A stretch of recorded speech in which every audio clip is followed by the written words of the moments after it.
2 buwan pa nga lang kami ng asawa ko noon ay nagpaplano na kami magpakasal. Pero alam mo yun, yung parang ayaw ng tadhana na makasal kami. Sa Dubai Court kasi kami magpapakasal. Sa Dubai Court dati ay napakaraming kailangan bago kayo ikasal. Hindi tulad ngayon sa Dubai at saka sa Abu Dhabi, marami na nagkakasal na ang kailangan lang Emirates ID at saka passport. Nung panahon na yun, may medical pa. Ang isa nga sa mga requirements dati ay birth certificate ko at saka Senomar. Kaya pinakuha ko yung nanay ko. Pagkatapos noon, pumunta siya sa DFA, doon niya naman pina-red ribbon. At saka niya ipinadala sa akin sa LBC, original. Ngayon, nung natanggap na namin, pumunta na yung asawa ko sa court. Ay yung palang Senomar, ay naka-red ribbon pero walang stamp. Hindi ko na matandaan kung walang stamp o may kulang ba sa stamp. Kaya ang ginawa namin, isinend ko ulit papinas. At bumalik nga ulit yung nanay ko sa DFA. Pagkatapos nga, isinend niya na uli pabalik sa Dubai. Ang isa pang requirements dati ay dapat nga magpa-medical pag magpapakasal. Hindi naman pwedeng kung saan-saan lang magpa-medical. Meron lang silang mga hospital na doon lang pwedeng magpa-medical. Ngayon, doon sa pinuntahan namin, siya na ang pinakamura, 2,000 dirhams yata yung binayad namin o 2,200. Basta ganyan, hindi pa baba ng 2,000. Ay, kay mahal talaga. Sakto nun, wala pa kaming sahod, wala kaming pera. Hinintay pa namin magkasahod. Kaya nung magkapera kami, ay nagpa-medical na kami. Sabay kaming dalawa. Namutla nga ako nang wala sa oras kasi kukuha na ng dugo. Takot ako sa karayom talaga. Kinuha pala sa akin dugo, yung maliliit na botelya. 3 yatang piraso no, o 4. Basta hindi bababa sa 3. Kaya sa nagsasabi na magtirisi ako para pumayat daw ako, ay hindi ko kakayanin kasi itinuturok yun. Hindi ko kakayanin yun, natuturukan kay sarili ko, baka mahimatay ako nang wala sa oras. Pagkatsak hinimatay ako, sino bubuhat sa akin? Sigurado walang makakabuhat sa akin sa sobrang bigat ko. Bibigyan ko pa ng kahihiyan talaga yung sarili ko noon. Ngayon, after 1 week yata, basta tinawagan siya na may result na daw yung medical namin. Ayun, sabay ulit kami na pumunta dun sa hospital. Kinakausap nga kami ng doktor. Nagbiro pa nga yung doktor na parang sabi niya, yung asawa ko daw may sakit na ganito. Tanggap ko daw ba? Ganon. Handa daw ba ako magpakasal kahit na yung asawa ko may sakit na ganon? Ang sabi ko naman ay oo. Pero sabi niya ay alhamdulillah, sabi niya ay healthy kayong dalawa, sabi niya. Wala naman kayong problema. Wala nga daw kaming kahit anong sakit, nagbibiro nga lang daw siya. Siguro baka nakikita yung mukha ko na parang ninenervous ako na di mo malamang, kaya ayun, nagpapatawa lang daw siya. Ngayon okay na. Bumalik na naman yung asawa ko sa may court.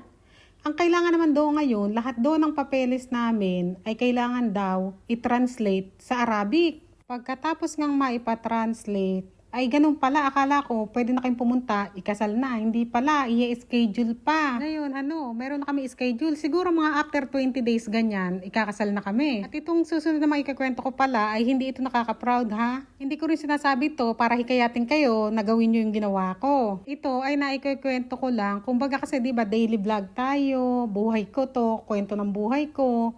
Kaya yung aking nakaraan ay naikakwento ko lang lalo na't nagtatanong kayo. Kung may bata man kayong katabi, palayasin nyo muna At dahil nga Bembang is life tayo, ay nako, na-Jontes ako. Oo, alam ko mali, lalo't hindi pa kami kasal. Maraming sasabi sa inyo ng hindi maganda. At alam na alam ko pa talaga kung saan nabuo si Usman. Di ba naikwento ko sa inyo na may dati siyang boss na Chinese na may jowang lokal. Doon ako nabuntis sa may paupahan nun. Alam ko talaga kung saan. Kasi nga, nag-iingat naman kami. Pero nung time na yun, ay hindi siya nag-iingat. Kasi gusto na nga rin doon niya magkaanak. Total nga, ilang araw na lang, ikakasal na kami. Sabi ko, hindi siya nag-iingat. Yari, kako, mabubuntis ako nito. Kasi ako, itsura ko, sabi nga ng tita ko, yung itsura ng balakang ko ay buntisin. Kaya mahagisan lang ako ng brief na gamit. Sigurado, mabubuntis ako. Ayun na nga. After mga 8 days lang siguro, 9 days, nako, nag-iba na ang nararamdaman ko talaga. Sobrang selan ko maglihi. Hindi nyo mai-imagine kung gaano ako kaselan. Nahirap akong magtrabaho noon. Kasi pumapasok pa rin ako sa cleaning noon Pag kunwari, tapos na ako maglinis. At hinihintay ko yung driver. Pag meron ako nakitang mahabang upuan, yung parang sa mga parke na upuan, ayun, nahihiga ako. Ay, buti nga hindi ako napapagkamalang pulubi. Basta kahit saan, makakita ako ng pwedeng upuan, higaan, humihiga ako. Halos hindi na talaga ako makain. Tapos ngayon, di ba, kasi nga partition kami nakatira, iba-ibang lahi, nagluluto. Nako, halos ikamatay ko yung amoy. Sabi ko sa asawa ko talaga, mamamatay ako. Sabi ko, mamamatay ako dito. Sabi ko, hindi ko kaya, kako. Kasi naman, kahit sa amoy ng safeguard, ng toothpaste, ay ayoko. Kaya nagtutoothbrush ako dati, asin ang gamit ko.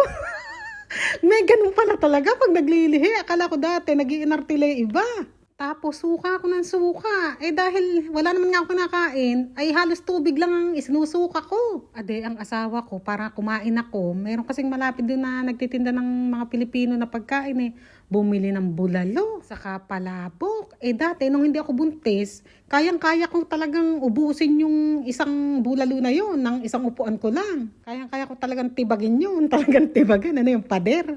Nung naglilihi ako na yun, hindi ko magalaw, hindi ko makain. Tinitignan ko lang pero hindi ko kinakain. Masyado lungkot na naman ang asawa ko. Sabi niya, kamahal-mahal nito Mahal naman talaga. 32 yata yung bulalo nun. Ewan ko kung magkano yung palabo. Baka 16. Hindi ko na matandaan. Basta nung panahon na yun, syempre kami wala kaming pera. Mahal na para sa amin yun. Ngayon, nagkataon na yun, yung mga Pilipinong kapartisyon namin nasa kusina. Pumunta dun yung asawa ko, ibinibigay yung bulalo at saka palabok. Hindi ko alam kung kinain nila. Baka hindi nila kinain dahil kung kinain nila, baka sila naglihi. Sobra talaga, naging payat ko noon. Pati yung mga katrabaho ko noon, yung Nepalese, sinasabi pa sa akin Simula nung tumira daw ako kasama yung boyfriend ko, naging payat na ako. Nasobrahan daw ako sa bembang.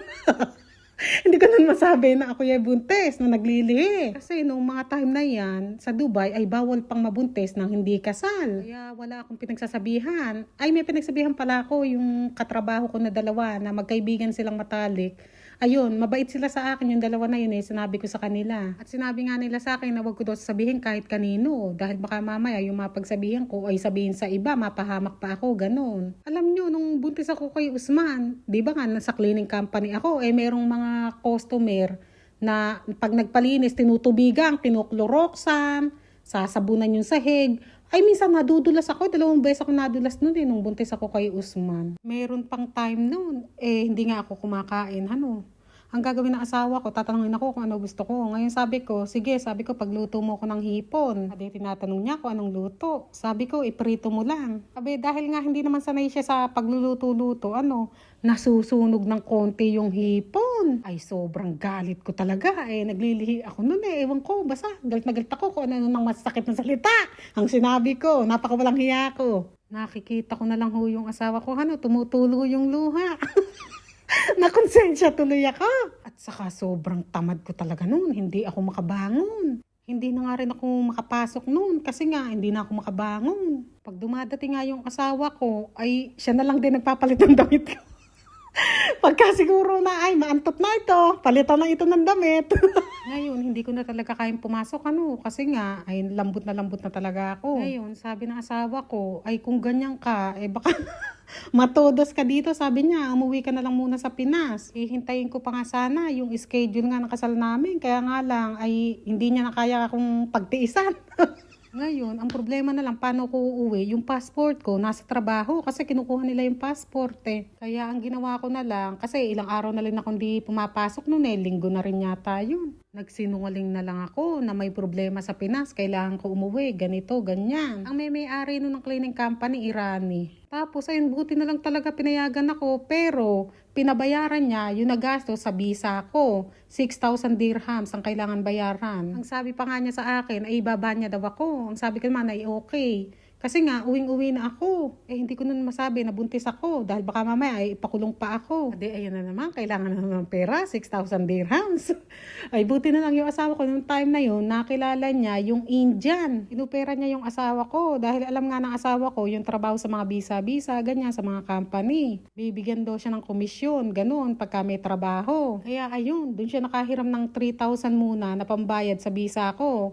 Tapos, 3,000 sa cheque. Ngayon, after 1 month, saka babayaran yun sa may cheque na 3,000. Pero hindi pa rin nila binibigay passport ko. Ang sabi, mag-book na ako ng ticket. Pagka may ticket na ako at saka nila ibibigay yung passport ko sa mismong airport. Inis na inis yung asawa ko noon. Pero wala naman siyang magawa. Alam nyo, kaya ganun yung ginawa ng company na ibigay mismo sa akin yung passport sa may mismong airport. Kasi inaalala nun, baka hindi ako umuwing Pinas, baka magtrabaho ako sa iba. Ade ayun na nga, hindi ko na talaga nahintay yung araw ng kasal namin. Kasi nga, sobrang selang ko talaga maglihi. Nagbutot balat ako noon, sobrang payat ko. Nang oras na ng flight ko, ade naghihintay na kami ng asawa ko sa airport. Hinihintay namin yung passport ko. Nang dumating, akala namin iabot na sa akin passport ko. Nung pala, sasamahan niya kami hanggang sa pag-check-in, hanggang sa immigration. Inis na inis talaga yung asawa ko. Nung makapag-check-in na, dumiretso na sa may papasok sa immigration, sabi ng asawa ko, baka pwedeng 30 minutes muna bago ba pumasok sa immigration para nga magkasama pa kami at makapag-usap. Pero hindi pumayag yun sa company. Inis na inis yung asawa ko. Ang napagtripan niya naman, yung maleta ko. Walang kamalay-malay ang maleta ko. Siya kasi ang nagdadala. Sa sobrang inis niya, parang naipokpok niya. Ganon. Nasira yung hawakan ba naman? Kawawa talaga ng maleta ko. Binigyan pa ako ng kahirapan sa buhay. Tapos nung nasira, ginagawa niya. Basta habang ginagawa niya, bisit na bisit siya, salitanin siya ng salita. Pero hindi niya nga nagawa, sira pa rin. Buti lang yung maleta ko, yung parang pang hand carry lang, yung maliliit lang. Iniabot na nga agad nung sa company yung passport ko, dun sa may papasok sa immigration. Kaya ayun, pumasok na rin ako agad. At kanyo, sa immigration, nung nagkataon na yun, sobrang haba ng pila. Sobrang selan ko nga maglihi, hinang-hina ako. Tapos, ang lakas-lakas talaga ng pang-amoy ko noon, naglilihi ako, ay ang bantot kako. Ay, grabe talaga kadadasal ko na wag sana akong himatayin. Dahil oras na himatayin ako, kako, baka pagising ko, nasa kulungan na ako. Kasi nga, bawal nga mabuntis nang hindi kasal. Kaya takot na takot ako, sabi ko, wag sana akong mabuntis. Wag sana akong himatayin. Tapos dun sa immigration, yung babae, tinanong ako, bakit daw ako uuwi? Ba't daw ako cancel? Ang sabi ko naman ay may problema sa Pinas. Sabi nung sa immigration, lahat na lang ng Pilipina na umuuwi, sinasabi ganyan, may problema sa pamilya. Ngumiti lang naman ako. Tapos ayun, nung makalagpas sa immigration, ay tuwang-tuwa na ako. Kasi nga, nawala na ako sa sobrang haba na linya na halos himatayin ako sa amoy. Ngayon naman, dun sa may pag-iiskanan, sobrang nga nilaki ng pinayat ko. Talagang sobrang pinayat ko, kailangan nun, tanggalin yung sapatos at saka belt. Ngayon, nung tinanggal yung belt ko, ay nahuhubuan ako. Hindi ko alam kung bibit-bitin yung short ko, short tuloy, yung pants ko, yung shoes ko, yung maleta ko maliit, nahuhubuan ako. Kahit nasa waiting area na ako nagdadasal pa rin talaga ako na wag nga sana akong himatayin. Nung nasa aeroplano na nga, sa gitna ako nakaupo nun. Yung sa may kabila ko, lalaki, yung nasa bintana, babae. Ngayon, dahil nga lagi nga ako nagsusuka, nakiusap ako dun sa lalaki, napalit kami ng upuan. Ay, buti na lang talaga, pumayag siya. Pero diba, sa Cebu Pacific may nagtitinda ng kape. O, Pico White yata yun. Basta, buti na lang makainom ako nung gumaan yung pakiramdam ko.